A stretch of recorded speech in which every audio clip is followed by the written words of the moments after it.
All right, so we're going to take a look at the January 2004 Unified Physics paper from the OCR specification. And what we're going to do is estimate the percentage accuracy to which we can measure some fairly arbitrary domestic items. Okay, so first of all, the mass of a pack of butter. So for this, I'm just going to use probably some scales that I have in the kitchen, and these scales can measure to the nearest gram. I reckon a pack of butter is probably about 200 grams. So that means it's probably got a percentage uncertainty of around 0.5%. Okay, so that's what I reckon it is for that. The width of a living room, I'd use a slightly different tool. I'd use a tape measure, and those can probably measure to about the nearest centimetre. The width of a living room, maybe 5 meters, gives us a percentage uncertainty of 0.20%. So just a little word about these questions. As long as you've got reasonable values for both the resolution of your instrument and the size of the object, there's a range of possible answers, but they just need to be reasonable. So time between going to bed and getting up the following morning. So I'm going to use a clock, which can measure to the nearest second. Generally speaking, most people sleep around 8 hours.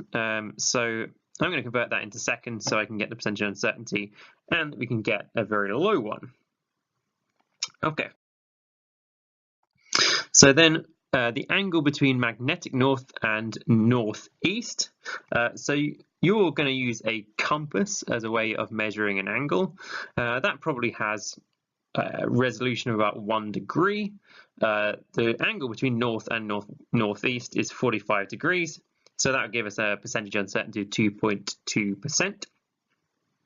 And then the temperature difference between a freshly made cup of tea and room temperature.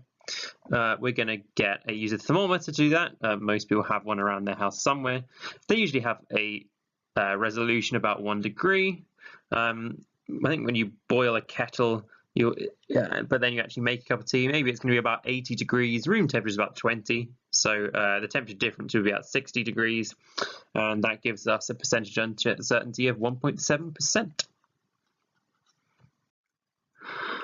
Okay, so the next question is all about causes and effects. So we've been given pairs of quantities, and what we're going to try and do is identify which one is the cause, which one is the effect, and express the ratio cause over effect, naming the third quantity. So load on a spring in extension. Well, a force will cause the spring to extend. So the cause is going to be force, effect is extension, and force divided by extension is a spring constant. Next, we've got acceleration force. Well, a resultant force causes acceleration, so it's going to be F over A, which as long as the mass is constant is going to be M. Electric current and electromotive force. So the EMF causes a current to flow, so we'd express that as EMF divided by current. That's going to give us the total resistance in the circuit. Stress and strain, so we apply a stress and it causes a strain, and the ratio is equal to the Young modulus. And then finally, charge or capacitor, potential difference. So potential difference a charge causes there to, because you build up charge, and that causes a potential difference, and that is equal to the capacitance of the capacitor. Okay, so those are some examples of cause and effects and the ratio between them. So why might this ratio cause over effect be so useful? Well, if you ever look down the column that we've just had, you'll notice that the ratio is often a constant. So we had like resistance, we had Young modulus, we had mass. So because the ratio is a constant, if we're in a scenario where we know one of the causes or effects, that means we can predict what the other one is going to be. So that's why this ratio is particularly useful. Okay, so question 3. A car is stopped by gradually increasing the braking force to a maximum and then reducing the force at the same rate to 0 just as stopping occurs. In this way, a passenger in the car is subjected to the least possible jerk. The acceleration of the car during 10 seconds braking time is given by the graph that we can see here.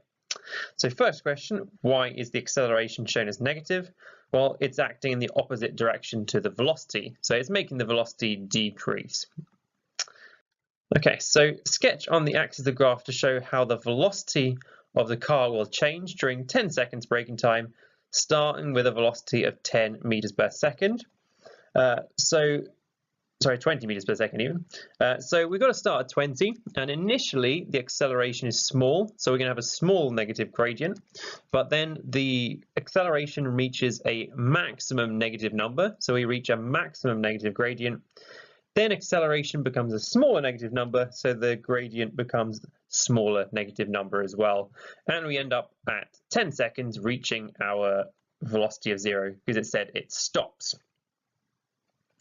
Then we want to sketch a displacement graph, which I reckon looks like something like this. So remember, velocity is the gradient of this graph. So velocity is always positive, but velocity is decreasing. So therefore, we need a gradient that is positive and decreasing.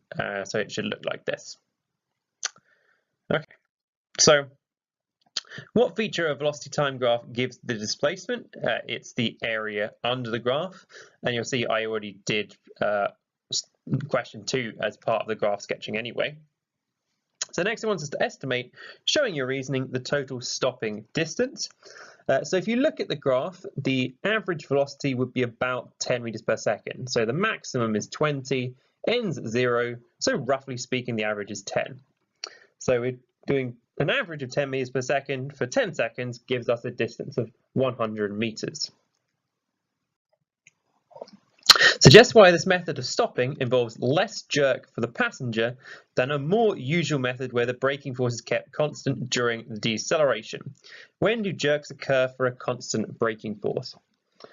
So if you're going to apply a constant braking force, there's going to be a moment where there's no force, and then suddenly there's going to be a very big braking force, and that's when you're going to get the jerk. So the jerk will occur the moment the constant force is applied, and also when you remove that force as well. So if you suddenly apply the force, which you would have to have a constant deceleration, that's going to give you a large jerk for the passengers, whereas in the graph, the force was gradually increased, and that means the passenger is going to jerk less. Okay, so we've got a boat of mass 2,000 kilograms, starting with a u equal to velocity 6 meters per second. So it's traveling towards a dock. The boat is stopped by a constant braking force equal to 300 newtons. Complete the following table in order to calculate the time and the distance the boat takes to stop, starting from F equals ma in both cases, first showing Ft equals mu. First of all, it's a braking force, so I'm going to start with minus F equals ma, because it's a braking force, so it's going to be negative. And acceleration is equal to the change in velocity over the time, which is going to be v minus u over t. Now it's going to a stop, so v equals 0, so that turns into minus ft equals minus mu, therefore ft equals mu, and we've shown that equation. So again, starting from f equals ma, show that ft equals half mu squared. So what I'm going to immediately do is, going from minus f equals ma, I'm going to jump in the value that I had there. So I'm going to quickly rearrange that to ft equals mu like we had before. And I'm going to use that the average velocity is distance divided by time. The average velocity is going to be u over 2 because v is 0. So therefore, we can get an expression for the time in terms of d, u, and 2. So it's 2d over u. So then what I can do is substitute that in for the time, rearrange, and we get ft equals half mu squared. Okay, so then calculate the boat's initial momentum, fairly straightforward, p equals mv. Calculate the boat's kinetic energy, again, k equals half mv squared, fairly easy. Calculate the time for the boat takes to stop, so that's, we've already seen is going to be the momentum divided by the force, so we can use our answer there. And the distance is just going to be the kinetic energy divided by the force as well, giving us 120 meters. So momentum and kinetic energy are often used incorrectly when dealing with mechanical problems. Using the equations given in the third line of the table, Explain why momentum must be a vector. So momentum is the product of a vector and a scalar. So the scalar is mass, the velocity is a vector. So if you multiply a vector by just a number, it's still a vector. So that's why momentum must be a vector. An essential difference between momentum and kinetic energy, other than that one is a vector and the other one is a scalar.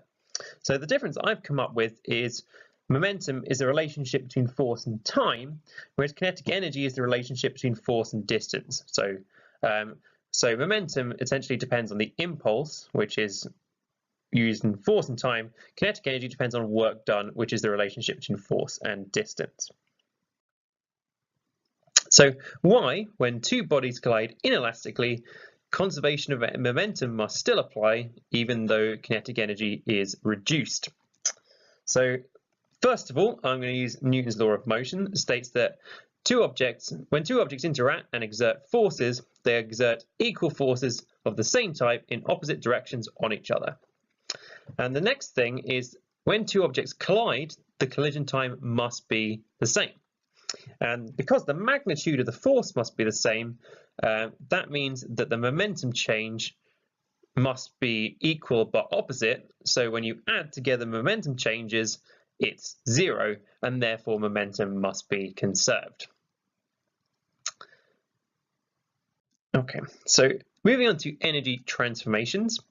So there's when you turn energy from one form into another, and a common feature is, say for example, I don't know, a car transforming chemical energy into kinetic energy, which is generally how it works.